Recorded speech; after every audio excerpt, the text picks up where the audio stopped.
Good.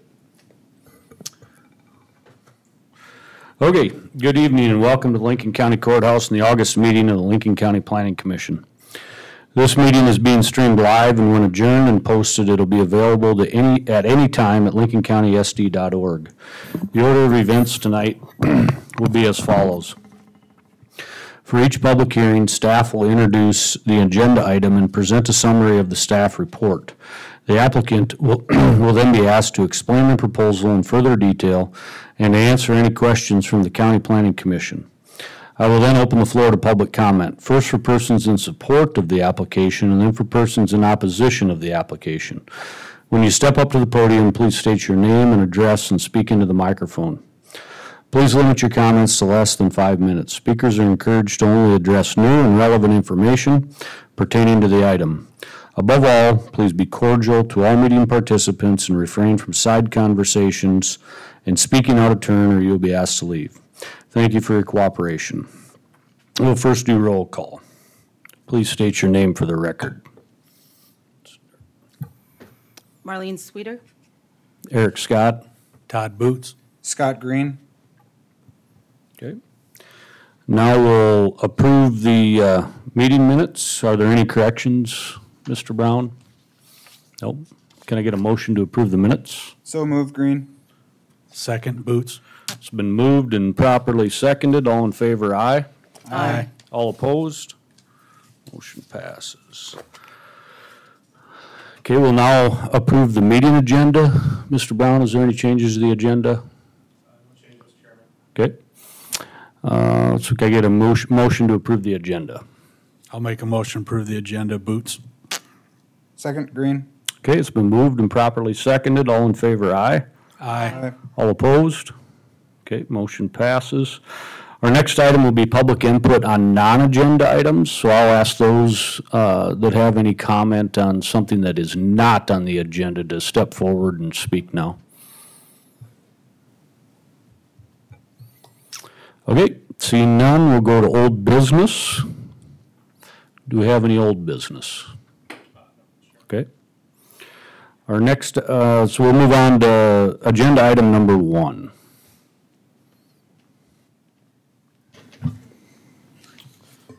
Thank you, Mr. Chairman. Toby Brown representing County Planning. This first item for you tonight is an application for a rezone. This application was submitted by Kara Bush, and the applicant, the property owner is KTM and Company LLC. As you can see on the screen, the location for this property is approximately 1.7 miles east of the city of Harrisburg. Comprehensive plan does identify this property as a future agricultural area. As you're aware, the city of Harrisburg has expanded their growth area through their comprehensive plan updates. And this area is covered with the subdivision authority of the city of Harrisburg, but per our comprehensive plan, it's still guided for future agricultural area. Subject property, as you can see, is zoned A1 agricultural. All adjacent surrounding properties are like zoned A1 agricultural. Subject property, it is undeveloped. It does have one building eligibility. Subject property was purchased, I believe, within the last year or so. And through that process, it was assigned one building eligibility on the property. These are just some screenshots of predominantly an agricultural area. The applicants did submit what I'll call a concept plan with the application. As I mentioned, this is under the subdivision authority of the city of Harrisburg. So the city of Harrisburg will be approving any true subdivision of the lots, any development associated with it, access points, different types of improvements within the development. But at this time, the application that the concept plan they submit with the application identifies essentially 6 tracts of land and essentially rezoning all of the parcel to RR rural residential. This is just an exhibit of the surrounding zoning on the property. So as part of the application process, staff did review this application in conformance with the Lincoln County Comprehensive Plan. Staff did note that this, if approved, that this application would allow density to exceed what's guided for in the comprehensive plan. As you're aware, in 1995, when the county adopted density zoning, the 1 per quarter regulations, Essentially, that was the restriction that was placed on residential housing within the county. However, there is a provision in the zoning regulations for a rural residential type property. And so the applicants have submitted an application to do just that, to change the zone from A1 agricultural to rural residential, which would allow the 31 acres to be rezoned for residential uses.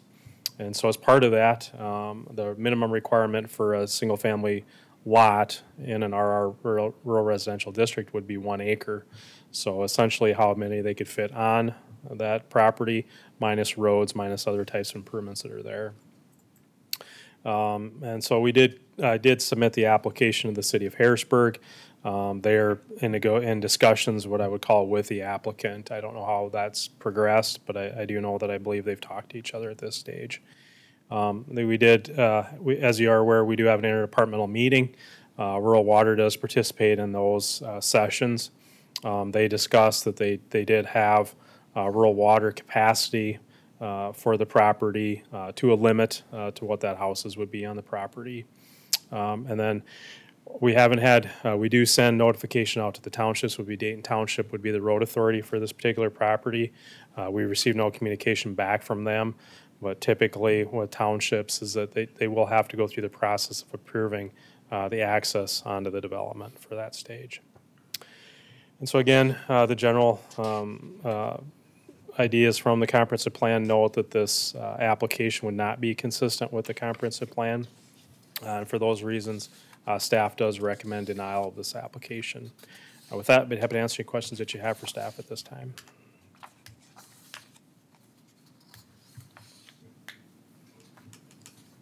And you, if I could, Mr. Chair. And you have talked to the city of Harrisburg about this, and what is their take on the application? So I would say real preliminarily, we just forwarded them the application. So I haven't had a real in-depth conversation with them. I think at the time when I had a conversation with city staff, they hadn't yet communicated with the applicant.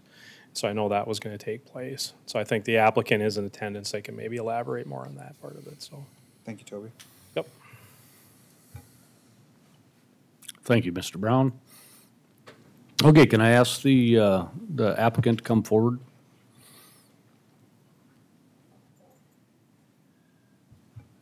Good evening. Damian Grebel, Earhart Griffin and Associates, the surveyor engineer for the project. Thank you, Toby. We did have a meeting with the city of Harrisburg today at 3 o'clock. We met with Chad Heavey and Andrew Pearton, so the city engineer and the zoner. And at that time, they did not have any opposition to this subdivision development.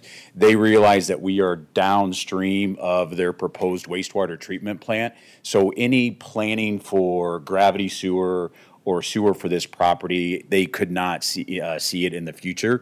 So with our proposed lot development with the acre lots, we actually are going to average about 2 to 3 acres per lot. We do show 6 lots on there. We're only going to develop 5 lots on this, so we do have a buffer to that northeast corner, and we would preserve that. Some of the other concerns by the city of Harrisburg would be drainage, a drainage easement, and we can provide that through the center on the gravity or the topo. One of these plans, you can see that there's a drainage way through the middle.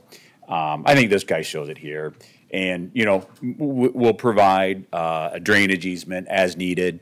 The city of Harrisburg also was concerned about right-of-ways, that they would have the right-of-ways dedicated for their roads on each side of the development. We'd be more than happy to either dedicate the right-of-way, or what they said, we would provide a right-of-way easement. If that right-of-way isn't necessarily needed, easement can be vacated and the property can, or the right of the property would revert back to the owners. The other concerns, we have applied to Dayton Township. As Toby mentioned, we applied, paid our application fee for access points. We have not heard back from them as well. Drainage, we would be, very mindful of our drainage through here. We would make sure that we would not exceed any existing conditions for drainage, so we don't want to cause any problems. We don't want to add to any downstream drainage problems, being this is on 9 Mile Creek. We would also if any, like he said, we want to be good stewards of the property, develop 5 lots. We have delineated wetlands on the property. We're avoiding any major impacts to wetlands on the property or any delineated wetlands. So we have identified those areas. I believe staff did receive a letter from Mr. and Mrs. Hanson with some questions on that. And I don't know if you've been provided that letter dated August 13th. But, again, with that, on that letter, we show 5 tracks. We'll develop 6, or I'm sorry, we show 6 tracks. We only want to develop 5 on that. The size of the lots, averaging 2 to 3 acres at least, much larger than that. The access, we show the access roads on our zoning plan. One to the north, and that's actually a driveway, would be a driveway access. The one to the east would be a private road access as well. So we would have a driveway, driveway for this lot 1 and a private road at this point here as well. We will establish covenants and restrictions, and we can provide those to anybody that would like to review those. Again, for roofs, siding, outbuildings, minimum square footages on the main levels, that's no problem. We can provide that to make sure everybody's at ease. As Toby said, Rural Water can provide services for this property, and any additional maintenance for 274th Street, we'll work with the road district on what would be needed or required for these additional trips, based on this subdivision. So, again, we would ask for your support on this. We did meet with the city of Harrisburg today. City engineer and the planners both stated that they did not oppose this subdivision. So we would ask for your support in this rezoning. Thank If you happen to have any questions? Any questions for the applicant?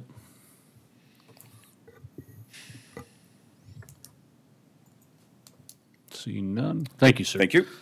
Okay, at this time, I ask anybody else, anyone else in favor of the application to come forward and speak?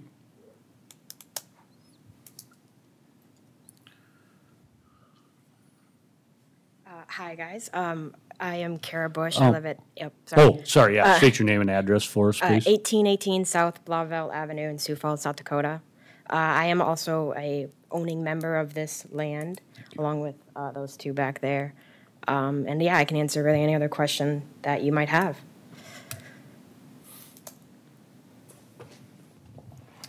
Anybody have any questions for the Is this, landowner? sorry, Yeah. question. Do you own any other land adjacent to this property? No. This is the only parcel? Did This you is- ever own the one parcel in the corner? No. No. No.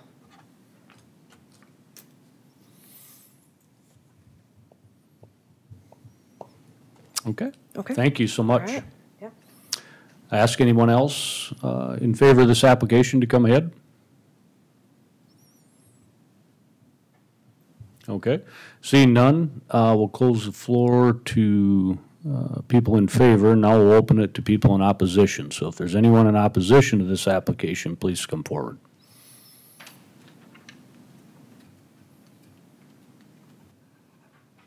Kim Larson, 27640 480th Avenue, Canton. I am a member of Dayton Township, and I'm also the treasurer for Dayton Township. I am opposing this personally, as well as part of Dayton Township, as the impact, I know it was addressed mildly and briefly, but the impact on the roads that are access, it will be 1 to 1.5 miles of gravel each direction from Highway 11 and County Road 276. Those roads are maintained by Dayton Township, and the cost of gravel replacement as well as maintenance and snow removal. These items were not requested to be discussed at all with Dayton Township. Yes, we received the applications for additional entrances. No, there was no response because we're waiting to hear what the decision is from the Planning and Zoning Commission as to whether or not this is approved. And there are a lot of stipulations I understand that the city of Harrisburg is in somewhat approving this development. And I see their point of view from property tax standpoint and whatnot, but it is getting, in my opinion, personal opinion, getting a little away from Harrisburg and out in the middle of the country, impacting the farming community in that area. I know again that they have addressed the waterways and all of that information, but no matter what you do to that ground, any type of impact on the waterways within that area affect everybody that is to the south, east, or west of those waterways, and the possibilities and the implementation or possibilities of road flooding because some waterway, natural or otherwise, has been impacted.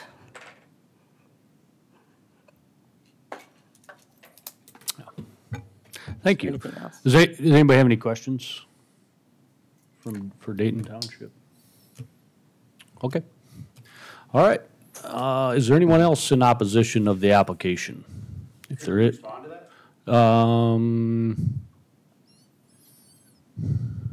No, I don't, no. Yeah, sorry about that. Everybody has their chance, and that's kind of what we do. So with that, is there anybody else in opposition?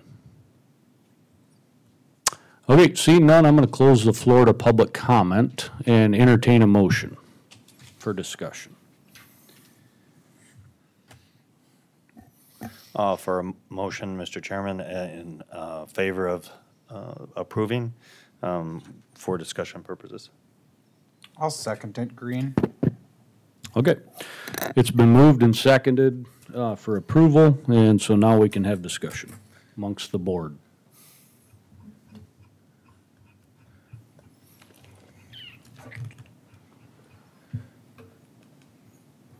I'll start off if it's all right, Mr. Yeah. Chairman. We've talked about a lot of these over the years. This one does not meet some of the criteria that seem to be important, contiguous to existing properties. For those that have been approved in the past, this looks to be very isolated. Looks to be a spot zoning situation, very small track impact. We have a township that does not seem to be in favor of it. That would be impacted by the roads. So it's going to be hard for me to show any support for this. Thank you. Thank you. Commissioner Poppins, any other thoughts? I agree, and it's the hard part is not hearing directly from the city of Harrisburg, but all of a sudden you start to have the conversation about other services, fire, anything like that, out to this area that we've had numerous times regarding similar situations. You know, for these reasons and the density spot zoning, I'm not going to be in favor of it. Okay.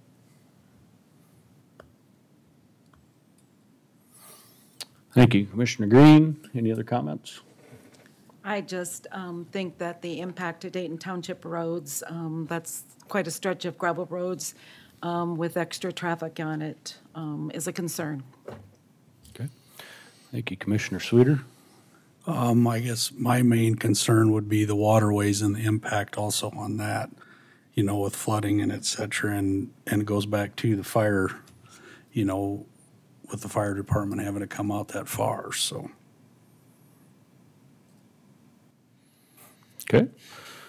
All right. Thank you, Commissioner Boots. I'm just going to close with my comments, and if anybody has anything after that, just feel free to jump in.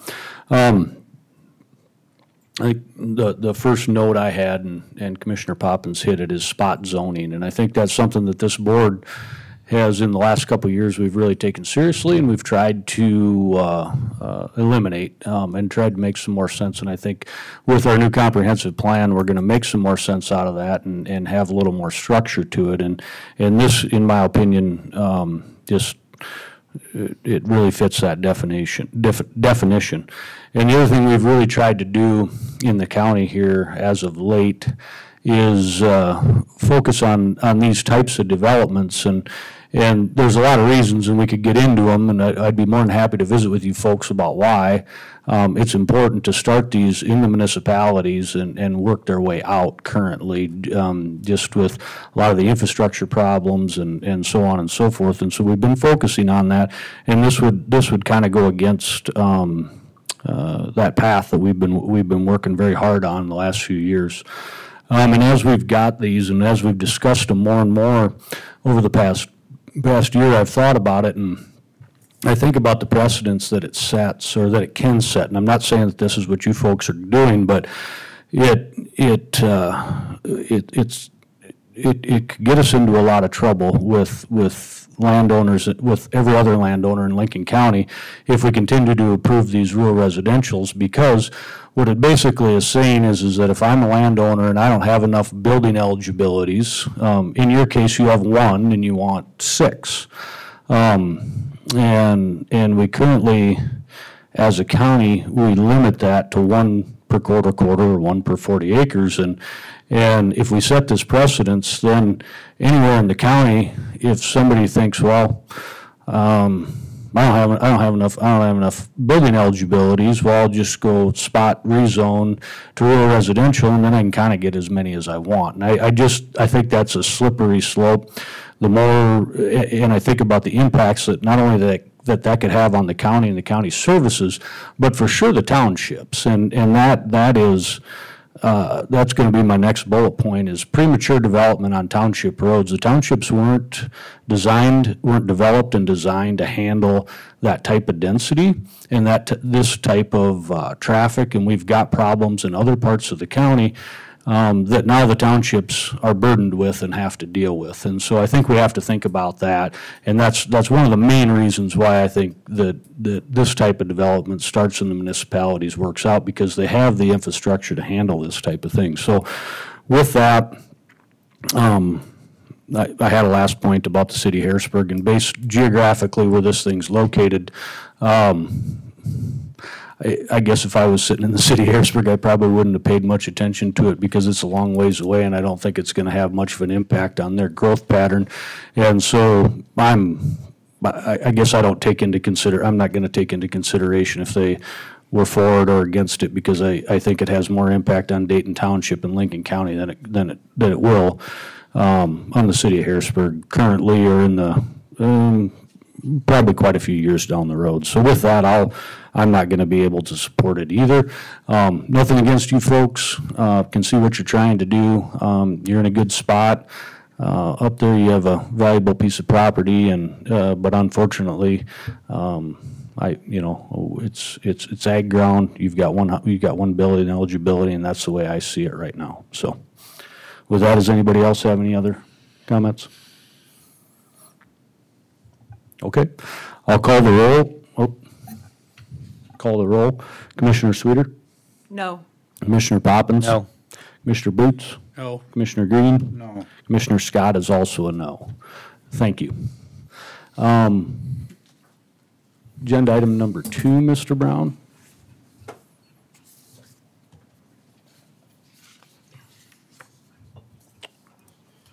Thank you, Mr. Chairman. So this next item is an application for a conditional use permit. The applicant and property owner for this is Simon and Sharon Hofer. This subject property is approximately 1.6 miles to the west of the city of Sioux Falls. Subject property, as you can see, is zoned A1 agricultural, as is all surrounding and adjacent properties. Subject property is developed with a single-family dwelling on the parcel. Subject parcel is 8.6 acres in size. I can see this, looking to the south would be looking directly at where the house is on the property. So the property owners have submitted an application to construct an accessory building on the property. Proposed accessory building would be just to the, what I'll call to the southeast of the single-family dwelling. Proposing to construct an 80 by 60, which is a 4,800 square foot accessory building. Because this is a property that's zoned A1, located in an area where there's more than 4 a subdivided area with more than 4 lots, it does require a conditional use permit to exceed the 1,500 square feet. So the applicants did submit a conditional use application to construct this structure. And staff did receive the application, did review the application in compliance with the current zoning regulations. Staff identified that there is other structures of, smaller and some that are larger than the proposed area there. And so the regulations really govern looking at the area as far as if it changes the character of the area. This area is generally an A1 agricultural area. The property is improved with a single-family dwelling. This particular parcel is what I'll call split off from the rest of the more kind of developed area to the west. The proposed accessory building would fit within the character of the area and the neighborhood. As also, as you're aware, there is a condition of an accessory building that it cannot be used for commercial business or commercial storage. And so it is limited to just personal storage, which the applicants are aware of, and they are intended to just use it for that purpose. So with that, this conditional use permit for 4,800 square foot accessory building, staff does feel that this is consistent with the zoning regulations, does recommend approval with the 5 conditions that were stated in the staff report. With that, I'd be happy to answer any questions that you have for staff at this time.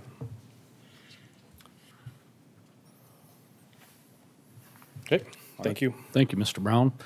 Can I ask the applicant to come forward, please?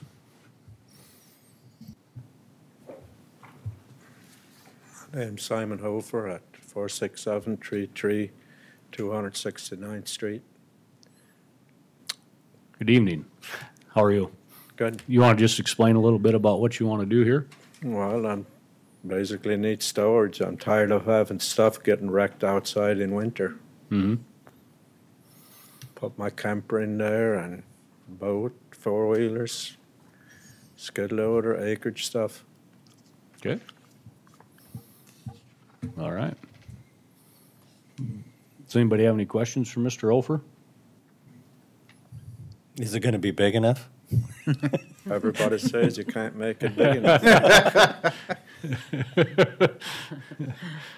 Okay. All right. Thank you. Thank you. Is there anybody else that wants to speak in favor of the application? Okay, seeing none, is there anybody who wants to speak in opposition of the application? Okay, seeing none, I'll close the floor to comment and entertain a motion for approval. Mr. Chair, I'd offer a motion to approve this conditional use permit application for a oversized accessory building. Okay. We have With the 5 conditions. Second. all right, we've got a motion and a second. Any discussion?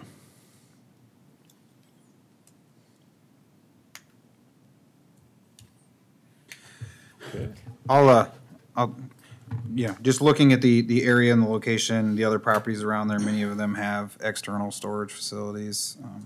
Some looks to be similarly sized, so because of that in the area, I'll be supportive of the application. Yeah, this falls under an A1 with an oversized lot, so it definitely can be situated properly on that location, so. Yep. Okay. It's a nice large lot, so. Yeah. Okay, any other comments? Call the vote. All right, Commissioner Green, Yes. Commissioner Boots, Yes. Commissioner Poppins, Yes. Commissioner Sweeter, Yes. Commissioner Scott is also a yes. Thank you. Thanks for being patient, guys. Without Jerry here, I would say I'm jealous. Like that's what Jerry would say. Yeah, I'd like to have that building. All right, Mr. Brown, agenda item number 3. Okay, thank you, Mr. Chairman. So this next item is a public hearing as well. This is a text amendment to section 154-338 off-premises signs exceptions. And this is in the zoning regulations. And so this goes back to approximately 2021. The deputy state's attorney at that time made a presentation to the Board of Commissioners regarding a Supreme Court decision regarding signage and general off-premises, on-premise signage and the like with it. And so through deliberation, we've got to this point where staff is recommending to amend a portion of the sign regulations. Specifically, what I mentioned earlier is the exception to the political signage. And so, as I'm showing you on the screen now, for off-premises signage, there's essentially 3 exceptions. Directional signs for nonprofit organizations not to exceed 4 square feet per sign face. Political campaign signs provided the signs are removed within 5 days after the election. And directional signs, street name signs, or other signs which have been authorized and directed by a governmental unit. And so at this time, staff and legal counsel is recommending that we would remove or recommend to the Board of Commissioners to remove, provided the signs are removed within 5 days after the election. And again, this was initiated by the Board of Commissioners, and so they've directed staff to take a look at this, and this was the change that legal counsel and staff is recommending at this time. This is a public hearing, so you can take public comment on it, as well as I'd be willing to entertain any questions. Legal counsel is not available tonight, so if there's any direct questions with that, we'll have to defer those. But at this time, as part of the staff report and staff analysis, really the recommendation for this change is to bring it into more compliance with the comprehensive plan and the zoning regulations. So with that, be happy to answer any questions that you have for staff. So what's what would be the, I mean, number B here says political campaign signs, so forth. I mean, how are we going to determine that? So what's the difference between that and somebody that's got a Trump flag flying in their yard, you know, or on the edge of the road or something like that? I mean, so what the way I would answer that is that currently, so off-premises signage has restrictions as far as the size of it, and as far as the location of it. Forever since the original zoning ordinance, political campaign signs have been exempted from that, so they could be larger. There is no size restriction for them, essentially. But this restriction gave an exception, but it added that it has to be removed within 5 days after the election. okay. And so that's really the determining factor that at this time, legal counsel and we're recommending that it be removed at this stage. Okay. So there won't be any time restriction on political campaign signage. There what? There will not be any will time not be. frame. Correct, yeah. As much as I would actually appreciate them all to be removed, no matter what political party, that is not, I guess, a stance in which we wish to ever fight in a court of law. Got it. So if I may ask, what brought about, how does a political campaign sign fall into the same category as directional signs, street name signs, et cetera? I would say that a political campaign sign is something very different than any other signage. So, great question. And so that was kind of the position that legal counsel and myself took early on is that the definition for off-premises, on-premise signage is commercial speech essentially. And so really non-commercial speech, what I'll call political campaign signs, church signs, those different types of things are really not part of the off-premises, on-premise sign language.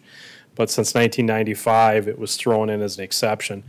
My guess would be is that they just wanted to put it in somewhere to show that there is an exception to that for political signage. But per the definitions, it doesn't meet the definition for what a commercial sign is. Yeah. So at one stage, I know that legal counsel and myself did talk about to just remove the all exception, and then really became is that this isn't a regulation, it's an exception, so it's doing no harm. It's just really just providing an exception to the off-premise sign language. So. And it falls back to who's going to enforce it, what's, you know, what resources will be utilized if there is a complaint on it. Hopefully neighbors get along neighbors, and but there are circumstances that this will affect some people, but as we've all seen, people are ignoring the regulation anyway. So.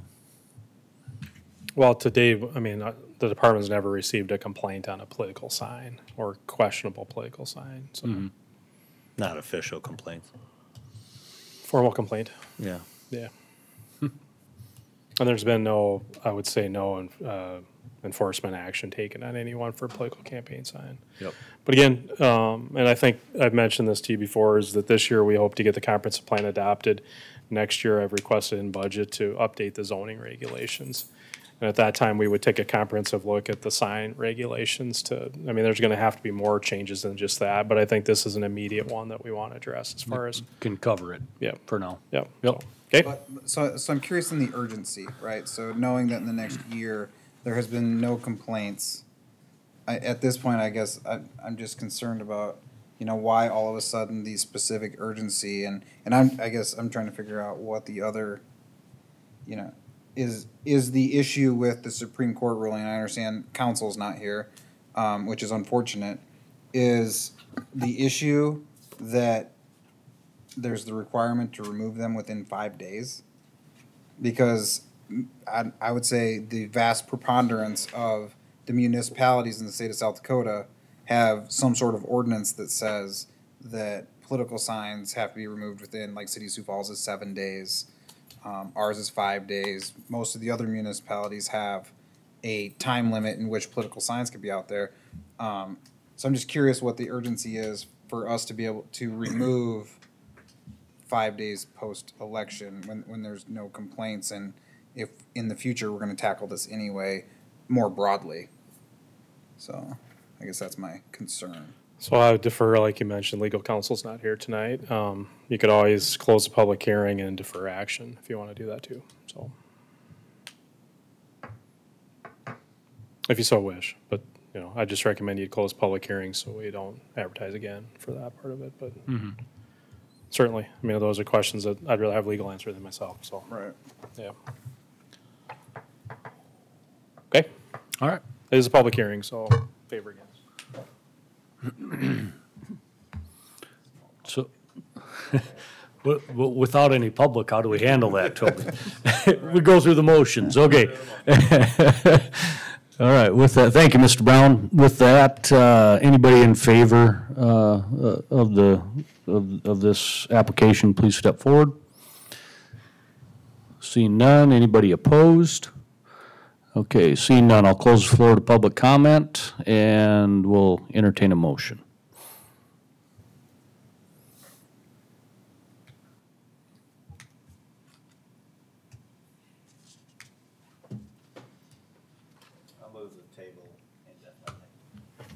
Second, Green. Okay.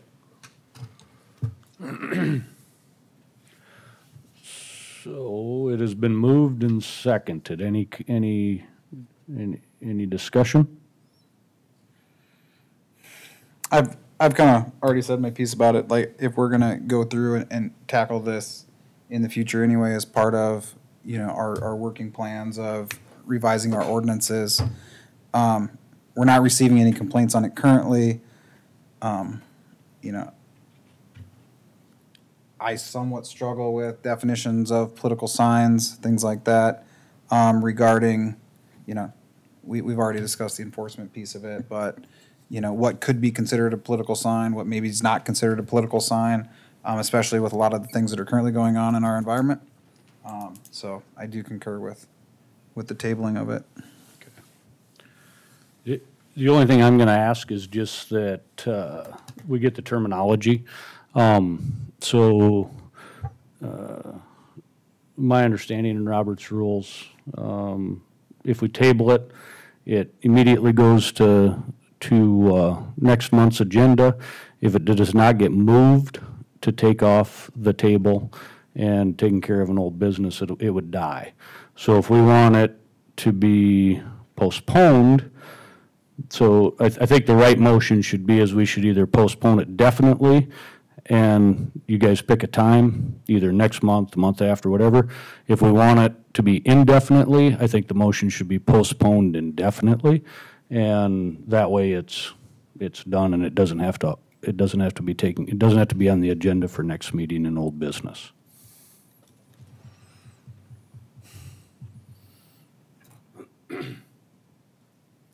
You read exactly what I wanted to happen. If this is important enough, we'll bring it back when we have legal counsel next week or next month. And if it's not, it will die. Okay. I'm good with the way I moved it. So thank you for that clarity, yeah. Well, but when it was said indefinitely. Indefinitely means it gets put on the agenda without a set date. Well, it would get put on the agenda either way, because if it's tabled, it'll automatically go to next month's agenda. Correct, but it doesn't have a later date to come back to. It can't Yep. come back. It has to Right. be taken care of by the next meeting, otherwise it's Yep. dead. Yep, okay. So we're just gonna change the motion to we're just gonna table it, okay? And then it'll go to old business next meeting.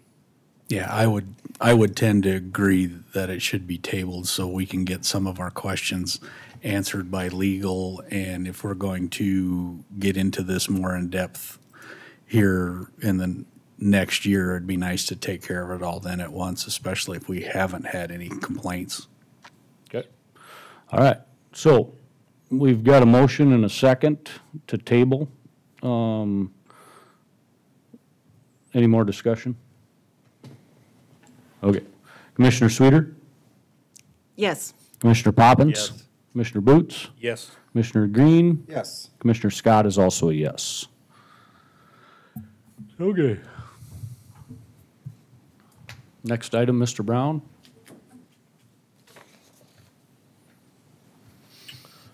So I'll be real quick and I'll kind of transition into the next item. So the only item that was in between previous meetings was the application for the carbon dioxide, or essentially the hazardous pipeline ordinance amendment. And that failed at the Board of Commissioners level. So I'll transition to, also at that meeting is that our consultant Stantec did provide a update to the comprehensive plan process. And so they did go through some of the kind of the highlight, what I'll call the highlight points is essentially the future land use map. And so I shared that with you kind of at the previous meeting, but they formalized it more to, and that's on the, if you go to that commission agenda, that's on the agenda. But essentially, a lot of the things that you had recommended and that they identified from the survey was incorporated into that, as far as keeping the growth areas in the municipalities, not having a transitional area. And then the next parts would be spreading out some of the rural commercial nodes, going out to more kind of some hard surface intersections was kind of the basis for that. And really the basis for that is that to prevent it from being scattered out in the rural area, but to identify areas in the county, especially in the north end, that we need to protect or preserve so that we don't put houses or put other structures within those areas. So I see a lot of those areas being potential for rezone, but I don't see them being rezoned because the cities will fall more into their growth areas with it. And then we also did have a stakeholder meeting that afternoon, and the stakeholders concurred with essentially what the draft future land use map was at that time. And the stakeholder group was made up of all of the municipalities in the county, as well as our rural waters and our townships. And so we had a great discussion with that. It was productive, I thought, and it really kind of focused on kind of where we're headed with it. So at this stage, the consultant's not here tonight to go over it, but really wanted to just talk to you guys about that, about where we're at with that part of it. The next phase is really the goal setting and the policy setting. And so I really envision they'll come back next month to your regular meeting to go through that with you, as far as kind of a cleaned up future land use map draft, and then also really looking at the goals and policies. And they really mentioned it, and I think the stakeholders mentioned it that in the afternoon too, is that really the main goal is to simplify what we have, so that we as a board, or so you as a board, and so the citizens and everyone involved in this process can understand essentially what's being recommended by the county. So it's a little bit more cut and dry with it. So with that, I think that's the only, I transitioned into number 2 there, but those are the 2 items that really I wanted to cover on that. So with that, unless there's any questions, that's all I had, so. Mr. Chair. Yeah. So from your assessment, based on the initial plan for when we felt going through this process, like where are we still sitting? Are we on our timeline for anticipated completion? Yeah, I think next month will be a real kind of really when we're looking at the future land use map and the goals and those types of things. I think that's really the kind of the meat of everything that's involved in it. And throughout this process, they've met with all of our stakeholders. They're working on the chapters, working on all that stuff. I don't think we'll see a draft until probably October, November, like a full draft of it. But I definitely think you'll see the meat and potatoes next month at your meeting, so. What has the engagement been like with the townships in this process? Have they been fairly involved, or has it been little involvement? How would you gauge township involvement with this? I think, you know, we don't have full participation from the townships, but I definitely think that they've engaged as far as what I'll call is kind of the three areas. You know, we're getting representation from the three areas. We're hearing from really kind of the South Egg part, the middle development part, and then the high, you know, fast development part to the north. So I think we're getting good broad strokes with that. The other part that I would say is we did put the survey back on the website. I would say that percentage-wise, we're not high there, you know. But what I did point out to the stakeholder group, though, is that, you know, 90% of our population lives within the city. And this comprehensive plan doesn't govern them. They're governed by their city's comprehensive plans. So really, when you look at what the rural population compared to what the survey rate of return was, it's pretty good. There's pretty good there. But when you look at it, 71,000, it's not a good return rate. But again, 90% of that population lives in the cities, which is governed by their own comprehensive plan. So, Do you have an idea what just the rural population is outside of the municipalities, roughly? yeah, I think it's right around, just outside of the cities, it's right around 7,000-8,000. Oh, really? Yeah. Yep. Say that again. 7,000-8,000. That live outside the municipalities? Yes. 70. 7,000 to 7,000. 8,000. Thank you. I was hearing the I next. I heard there. 78 also. I was like, oh, man. That's, That way we already be at Yeah. 140. It's a yeah, so. considerable, it's a small percentage. It's a very small. It's a small percentage, but again, Of the that, overall population. of the overall population, but again, those individuals in the cities are governed by their regulations. Oh, yeah, no, yeah. Yep, Get it. so, yep. But we don't, the people in the rural areas don't get to vote on the city side of their regulations. And unfortunately or fortunately, those that live within the county vote on all county aspects. They'll get to vote on this policy, Yep. on this comprehensive plan, and this comprehensive plan, if it's an update to what we currently have right now, is intended to preserve agriculture and to guide development towards the municipalities. So, and much of the things that you guys talked about during the first application this evening, so, okay? That's all I had, so. Move to adjourn. Yeah. Thank you, Mr. Brown. second. Okay, we've got a motion and a second. Didn't even have to ask for it. All in favor, aye. Aye. All opposed. All right. Thanks, guys.